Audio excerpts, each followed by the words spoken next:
Olá, amados irmãos, que a graça e a paz do Senhor sejam com todos vós, em nome de Jesus. Nos reunimos mais uma vez aqui para poder estar falando, comentando as Escrituras, estar trazendo um pouco de discernimento, alinhamento sobre os textos bíblicos, naquilo que me é fornecido através da pessoa do Espírito Santo, naquilo que, através dos meus estudos alinhados com aquilo que o Espírito Santo me capacita, eu sinto que queima no meu coração para poder compartilhar com vocês.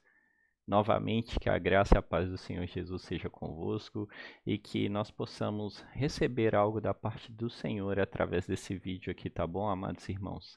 Vamos orar ao nosso Pai Celestial, antes de mais nada. Senhor Deus, obrigado por estarmos aqui reunidos, que a Tua palavra, Pai, que rompe ossos, junturas, toda a carne, Senhor Deus, venha nesse dia operar em nós, através de nós e principalmente apesar de nós, Senhor Deus. Que o poder do Senhor se faça presente em nossas vidas e que nós possamos estar cheios do Teu Espírito Santo. Em nome de Jesus. Amém.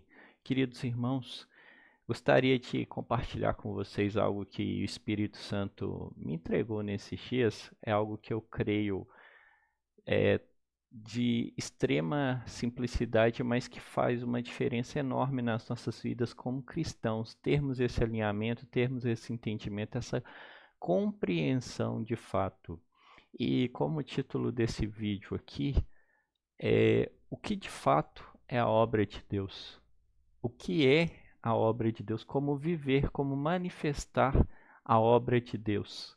Eu gostaria de ler um texto bíblico com vocês aqui, e aí na sequência tem algo que eu precisaria entrar, antes da gente entrar na compreensão em si desse texto, mas vamos lá, vamos compartilhar aqui.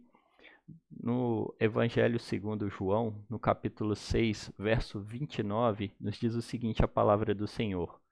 Jesus respondeu: a obra de Deus é esta, que creiam naquele que ele enviou. A obra de Deus é que creiam naquele que ele enviou. Quem é que Deus enviou? O próprio Jesus, a própria pessoa ali de Jesus, ou seja, ele estava referindo a algo que toda a Escritura pautava em si mesmo. Toda a Escritura, tudo que veio antes de Jesus apontava exatamente para ele como Cristo. Né? A gente sabe que a figura que é repetidamente demonstrado pelos profetas no Antigo Testamento é o próprio Jesus. E aí, se a gente pegar aqui, só para como referência, vamos pegar o verso anterior para a gente entender do que se trata, porque muitas vezes a gente, quando vai analisar um texto, você não pode pegar apenas o versículo específico, você tem que entender o arcabouço ali no qual aquele versículo está inserido. E somente aqui, o texto é meio longo, mas somente para dar uma pauta sobre o que nós estamos falando aqui, olha o que foi a resposta de Jesus a que pergunta. Vamos lá, em João capítulo 6, verso 28.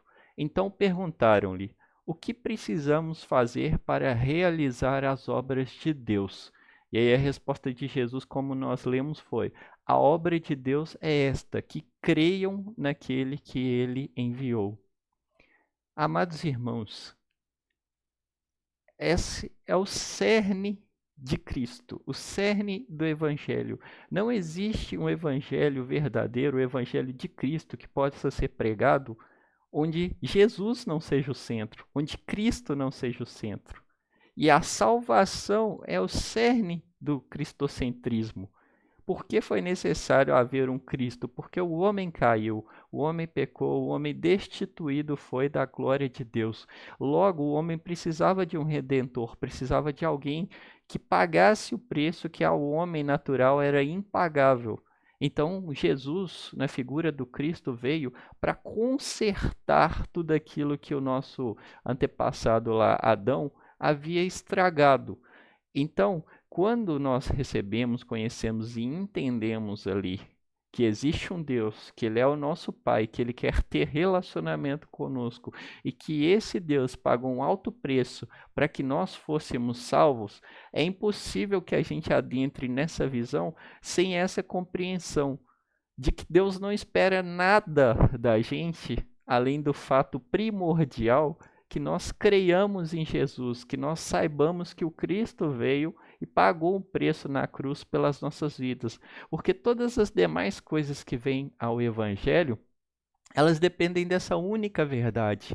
Se eu não entendo que Jesus é Senhor de todas as coisas, é o Senhor da minha vida, e que Ele morreu para que eu fosse salvo, eu ainda não entendi nada do cristianismo. Eu ainda não tenho o cerne da coisa, não entendo de fato o que é fazer a obra de Deus. E essa é uma questão que, como eu disse, apesar de simplista ou simplória, e ao mesmo passo ser o cerne do evangelho, muitas vezes nós como cristãos temos nos perdido nisso.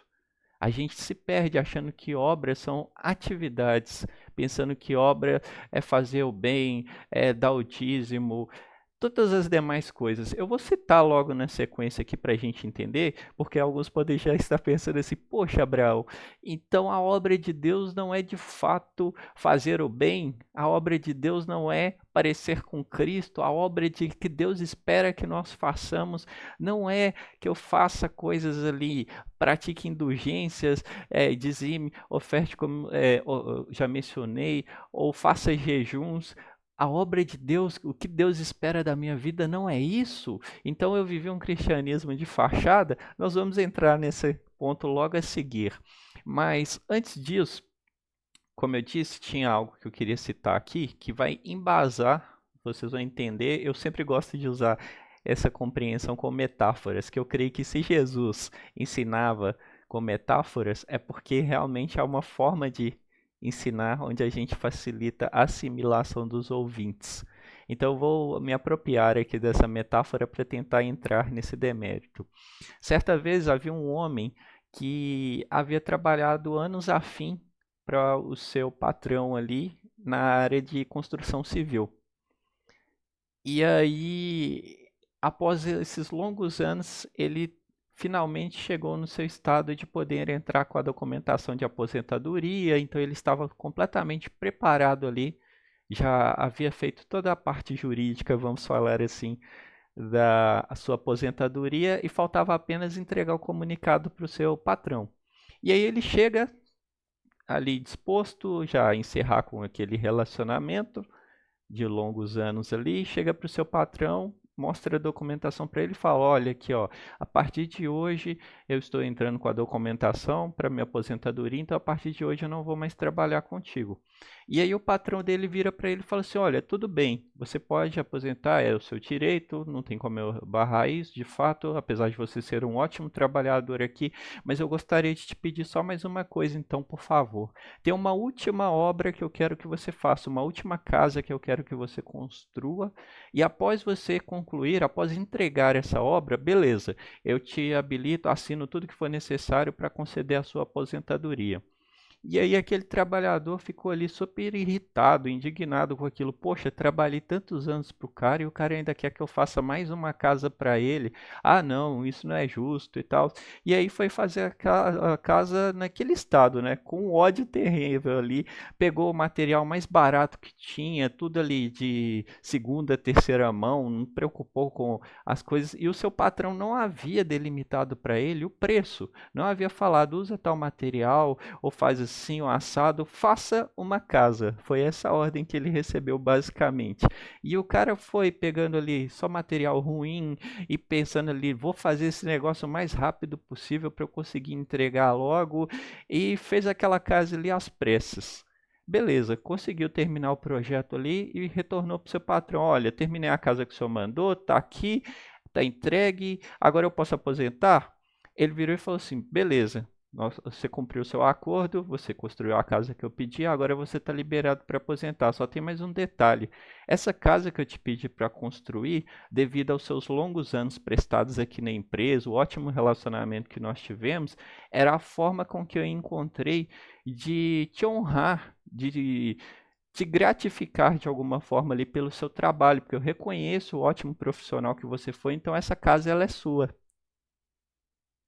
Moral da história. O cara deve ter caído num descontentamento terrível, porque ele deve ter começado a pensar: nossa, se eu soubesse que essa casa era para mim, eu teria usado material de primeira, eu teria feito assim e assado, eu teria prolongado o prazo para garantir que não tivesse nada ali que poderia gerar um problema. Mas qual que é a questão aqui, no que vem de encontro, ou melhor, no que soma com o que a gente estava falando anteriormente? Se aqueles cara tivesse a noção de que ele estaria trabalhando para ele, ou seja, para algo que ele iria desfrutar, a atitude dele teria sido outra. A reação dele, o investimento dele em todos os aspectos teria sido outro. E no que, novamente, isso soma com a nossa contexto anterior. Veja bem, o fato de você crer em Jesus como o seu único e suficiente Salvador, isso é o que te habilita para entrar no cristianismo. Esse é o cerne do cristianismo. Isso é o que Deus espera de você como obra, algo que você vai entregar para Ele. E os demais atos, então, de justiça, de bondade, jejum, oração, todas as demais práticas que a gente entende que a religião cristã, ela nos exige que pratiquemos. O que se trata, então, isso? Isso não é a obra de Deus? Isso é contrário à obra de Deus? Não, meus irmãos, mas é exatamente esse o ponto. Quando você começa a viver o Evangelho, quando você de fato entra no cristianismo, entende quem é Cristo e tenta buscar estar mais perto de Cristo, todas essas coisas, jejum, oração, atendimento aos pobres, cuidar do órfão, da viúva e do necessitado, como diz a própria palavra, tudo isso não é mais algo que você está fazendo para alguém. Algo que você está fazendo para um externo, algo que, tipo, Deus é Senhor da nossa vida. Amém, Ele é de fato o Senhor da nossa vida, mas Ele não é mais o meu capataz. Qual que é a diferença de você ter um líder, vamos colocar assim como muitos defendem, né? Um líder, que é Jesus, e eu ter um capataz? Porque o capataz ele tem que estar o tempo todo me cobrando o serviço. Ele tem que estar ali focado em fazer com que eu trabalhe, que eu entregue aquilo ali que foi acordado. Já Jesus, ele não espera, ou o próprio Deus, ele não espera da gente trabalho. Ele espera da gente renúncia, busca relacionamento com ele. Renúncia do quê? Renúncia do que me afasta dele. Porque o que Deus de fato quer, o cerne do cristianismo, mais uma vez, o que Jesus veio fazer foi, imagina aqui esse caderno, existia uma ponte, tá? Entre Deus e o homem. Desse lado aqui está Deus, desse lado aqui está o homem. Imagina que essa ponte caiu, essa ponte quebrou. Ou seja, o homem ficou de um lado e Deus ficou do outro. Jesus veio com o foco de ser essa ponte novamente, reestruturar essa ponte entre Deus e o homem. Uma vez que essa ponte foi restabelecida, o acesso entre Deus e o homem foi restabelecido, agora de ambos os lados o relacionamento pode fluir. E uma vez que esse relacionamento flua, não é mais esse aqui que está tentando agradar esse aqui. É um relacionamento. Por acaso você consegue manter um casamento onde somente a esposa trabalha e esteja em foco para agradar o marido? Fica um relacionamento extremamente desgastante. Você pode até manter um relacionamento assim, mas é extremamente desgastante e vice-versa. Um relacionamento onde só o marido também se empenha para agradar a esposa também fica um relacionamento desgastante. Por mais que Deus seja perfeito, ele espera ter um relacionamento colaborativo conosco. Tanto é que ele tem todo o poder, ele é onipresente, onipotente, onisciente. Ele tem conhecimento de tudo, ele está em todos os lugares e ele tem a capacidade de até mesmo nos forçar a fazer coisas. Mas por que ele não exerce o seu poder supremo sobre nós? Porque ele não quer se relacionar com um boneco. Ele não quer ser um ventríloco ali, simplesmente mexendo a gente ali como se fosse um boneco. Ele quer realmente que a gente queira relacionar com ele. E mediante a esse amor, que é um amor que não suprime a pessoa ali do outro lado, não faz com que a pessoa esteja completamente tapada ali pelos meus desejos, mas é um relacionamento no qual ele espera que a gente o deseje, ele espera que a gente queira relacionar com ele, ele espera que a gente goste das mesmas coisas que ele. Logo, se Deus é amor e Deus é justiça, e eu falo pertencer a Deus, como eu não vou ter justiça e amor atuando em minha vida? Esse é o ponto crucial. Então, mais uma vez, a obra de Deus, A obra de Deus é esta, que creiam naquele que ele enviou. Ou seja, o cristianismo parte de crer em Jesus como o Cristo. Acreditar que Jesus é o enviado de Deus, aquele que veio para curar a terra, para livrar a terra do pecado, para fazer com que nós voltássemos a ter um relacionamento com o Pai. Você vê que na oração do Pai Nosso, aquilo ali foi algo tenebroso na época ali para os judeus. Que eram praticantes ali do farisaísmo, que era aquela seita mais disciplinada dentro do judaísmo, era terrível ouvir aquelas palavras de Jesus, porque no nível de reverência que eles supostamente tinham, eles entendiam Deus como o Todo-Poderoso, o Intocável, o Ser Supremo, aquele que não poderia nem ter o seu nome dito. E realmente, todas essas características são interessantes, são legais de você ter esse nível de respeito com Deus. Mas Jesus veio para quebrar os paradigmas e falar: peraí, não existe esse Deus que vocês estão falando, não é só o Ser Supremo, alguém que está isolado no mundinho dele, que não está nem aí para vocês, ou esse Ser Supremo que só fica de lá comandando as coisas. Mas ele é o pai de vocês, ele quer ser o pai de vocês. E é interessante que, normalmente, até falando em questão, por exemplo, de adoção ou filhos legítimos, né? Normalmente, um filho não escolhe o seu pai, né? Você já viu alguém que vai falar assim: eu quero ser adotado por fulano?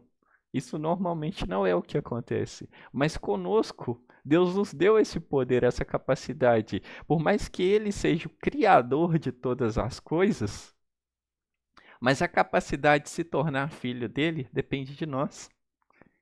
Eu tenho o poder de escolha de ser ou não filho de Deus. Como assim eu posso escolher ser ou não filho de Deus? Jesus nos deu a capacidade de escolhermos, quando nós nos entregamos a Ele, de nos tornarmos filhos de Deus. Ou seja, nós não nascemos devido ao pecado lá do nosso antepassado Adão, nós não nascemos já filhos de Deus, mas nós nos tornamos filhos de Deus. Nós somos habilitados por Jesus para nos tornarmos filhos de Deus, através do sacrifício de Jesus na cruz e através de uma escolha individual de cada um. No meio evangélico, a gente tem o hábito de falar assim: você aceita Jesus como seu único suficiente Salvador? É algo bem contraditório, virou meio que um jargão da igreja, mas é a forma com que alguém um dia entendeu de expressar isso, de expressar que você decide perante a sociedade reconhecer Deus como seu Pai, reconhecer Jesus como o Senhor da sua vida. E a partir dali, a pessoa comumente ou normalmente, é a partir dali dessa decisão que ela toma publicamente, que aí a pessoa vai para o batismo, que aí já é assunto de um outro vídeo. Inclusive já tem vídeo aqui no canal falando sobre o batismo, mas enfim, o cerne de hoje é entender o que é a obra de Deus, né? Então vamos nos atentar aqui. E como eu dizia, quando você, só trazendo novamente essa metáfora que eu contei aqui, quando você entende que você é um cristão porque você é filho de Deus, que você quer parecer com Jesus porque Jesus serviu a Deus aqui na terra, então você não entende mais que você está trabalhando para um capataz, alguém que está te cobrando coisas rígidas, alguém que quer que você cumpra metas, mas uma vez que você entra para esse reino onde Deus é o rei, onde Deus é o seu pai, além de pai, ele é o rei desse reino. Você entende que um trabalhador do reino ou alguém que pertence ao reino não pode ser um desocupado, não pode ser uma pessoa à toa, uma pessoa que não de fato tem uma vida ali de servidão. Porque o próprio Jesus diz: o Filho do Homem veio para servir, não para ser servido. Então pensa, se tudo que Jesus veio fazer, de certa forma, era nos dar um modelo de como agradar a Deus, um modelo de relacionamento com o Pai. E o próprio Jesus fala sobre si, que ele veio para servir e não para ser servido. Você acha que algum de nós está isento disso? É óbvio, é evidente que não. Mas isso vai nos salvar? Isso vai ampliar o nosso poder de salvação? Tipo, quando eu faço obras nesse sentido social, obras para fora ali, né? Eu sou mais ou menos salvo? É óbvio, é evidente que não. Você não faz obras para se salvar, para se santificar, para se tornar alguém mais amável por Deus. Você faz obras porque você entende que você já é essa pessoa que Deus escolheu. Você entende assim, nossa, meu pai me ama tanto, o que eu posso fazer? É como, vou imaginar assim, imagina que você é uma criança e aí seu pai saiu em viagem, aí seu pai está para chegar. E aí você começa a pensar, nossa, meu pai vai chegar, o que eu faço? Eu arrumo a casa, eu faço um bolo, eu chamo os amigos dele ali que eu sei que ele gosta de conversar, o que eu vou fazer para agradar o meu pai? Eu passo a roupa dele, entende? Então, a forma que nós temos de tentar agradar ao nosso Pai, já entendendo que Ele é o nosso Pai, que nós já fomos salvos, que nós já entregamos a nossa vida a Jesus, que nós já demos esse pontapé do Evangelho, de reconhecer Jesus como o enviado, o Cristo, o enviado de Deus. A partir do momento que você fez isso, tomou essa decisão na sua vida, as obras não são mais um trabalho que você está fazendo para fora, um trabalho que você acordou ali com seu patrão, concordou ali com seu patrão, mas passa a ser algo do cerne seu. Porque, como eu disse, se você pertence a um reino, você quer que aquele reino se expanda, você quer que aquele reino seja edificado e que aquele reino, se possível, até tenha mais funcionários, tenha mais pessoas servindo ao rei. Você já viu quando você vai na casa de alguém, um colega seu ali que você gosta bastante, o cara é engraçado, divertido, sei lá. Você normalmente, você fica assim, nossa, fulano ia gostar tanto de conhecer esse cara, que esse cara é tão legal. Nossa, eu acho que a minha mãe, o meu amigo, o meu irmão, sei lá quem for, ia gostar tanto de conhecer esse amigo meu, porque esse amigo meu realmente é um cara muito gente boa. Então você quer que mais pessoas se relacionem ali. E é isso que é a questão de Deus. Muitas vezes nós somos estratégicos. Diferente de muitas religiões, e aqui eu vou generalizar como se cristianismo fosse uma única religião, mas enfim, diferente de muitas religiões que fazem a prática de esmola, dão comida aos necessitados, tentando trazer esses necessitados para a sua religião, o cristianismo verdadeiro, o foco dele não é expandir em quantidade de cadeiras, mas é trazer as pessoas para conhecerem Jesus. É trazer as pessoas para entenderem que elas têm um Pai que está no céu, que é todo-poderoso, mas que também está aqui na terra na pessoa do Espírito Santo. Então, novamente, a obra de Deus é que creiam naquele que ele enviou. E todas as demais coisas que nós fazemos é para que nós consigamos agradar ao nosso Pai, nós consigamos relacionar com o nosso Pai. E é interessante, somente para concluir aqui, que o apóstolo Paulo afirma: nós não somos salvos por obras, mas nós fomos salvos para as boas obras.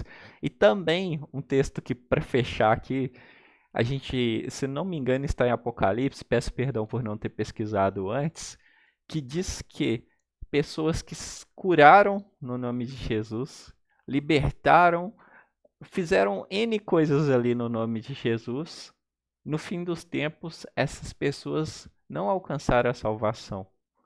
Jesus as mandou, as despediu para longe de si. Apartai-vos de mim, eu não vos conheço. Por que que isso aconteceu? Eram pessoas que sabiam do nome de Jesus, mas eram pessoas que exatamente pensaram que por estar fazendo a obra, que não era a obra de Deus, mas era a obra dentro da obra de Deus, vamos falar assim, entenderam que por estarem fazendo aquilo, seriam salvos.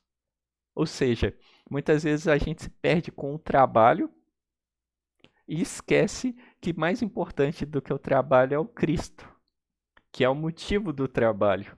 Entende? A gente muitas vezes foca tanto em relacionar com o trabalho que esquece de quem é o nosso chefe, o nosso líder supremo, o nosso Senhor de fato. Porque o trabalho não é mais importante do que o Senhor para o qual eu estou trabalhando. E quando eu inverto essa ordem, eu perco meu relacionamento com o Senhor, eu paro de servir de fato aquele Senhor. Entendem, queridos irmãos? Bom, então creio que é isso. Espero em nome de Jesus que essa palavra alcance o seu coração, traga sentido para a sua vida, possa desvendar coisas que talvez estavam vendadas sobre o seu conhecimento, sobre a sua compreensão da obra de Deus, e que, assim como o apóstolo Paulo disse, que nós possamos sim termos sido salvos para as boas obras, mas que isso não seja a nossa, de fato, o nosso alvo, que o nosso alvo seja Cristo, mas que as obras sejam um complemento dessa caminhada, tá bom, amados irmãos? Que Jesus abençoe a cada um de vocês, fiquem com Deus aí e um forte abraço.